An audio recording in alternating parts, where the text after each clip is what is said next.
Hello दोस्तों, disclaimer ज़रूर पढ़ें। आज बहुत अच्छी एक डेटा पॉइंट लेके मैं आपके साथ आया हूँ। मल्टी एसेट एलोकेशन का डेटा है और इस डेटा में ये दिखाया गया है कि सपोज़ आपका एसेट एलोकेशन इस तरीके का होता कि डोमेस्टिक इक्विटी 50%, डेट 20%, गोल्ड 15% और इंटरनेशनल इक्विटी 15%।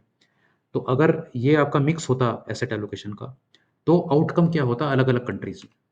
तो ये ब्लूमबर्ग डीएसपी से डेटा लिया गया है। तो आप ये देखें कि इंडिया में इन्फ्लेशन करीबन 6.5% लास्ट 20 इयर्स का सीएजीआर।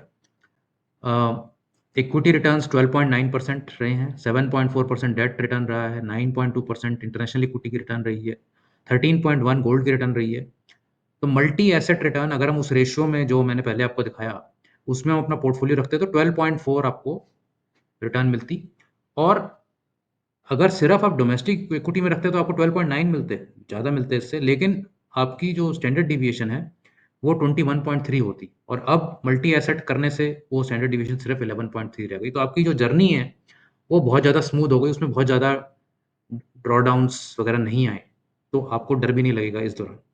ऐसे ही यूएस में आप देखें 2.6 की inflation, 8.2 domestic equity, 2.6 domestic debt, international equity returns 2.3, gold returns 9.3, overall 7% multi asset return. But again standard deviation 19% से घट के 11% हो।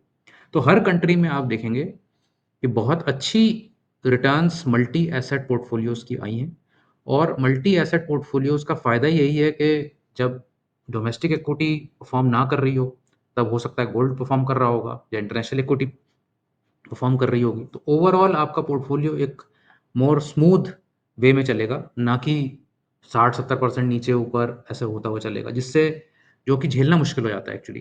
तो मोस्टली लोगों की जो लॉन्ग टर्म जर्नी है, वो इसीलिए डिसरप्ट होती है कि एट सम पॉइंट हर साइकिल में आदमी को लगता है कि नहीं भई बहुत ज़्यादा नुकसान हो रहा है, निकल जाओ इसमें से। जब आप मल्टी एसेट लेके चलेंगे तो आपको ये वाली फीलिंग नहीं आएगी और आप एक स्मूथ रिटर्न्स आपको अक्रॉस द ईयर्स मिलने की ज़्यादा संभावना हो जाएगी। तो ये डेटा पॉइंट कैसा लगा आपको ज़रूर बताएँ कमेंट्स में और अगले वीडियो में फिर मिलेंगे। बाय।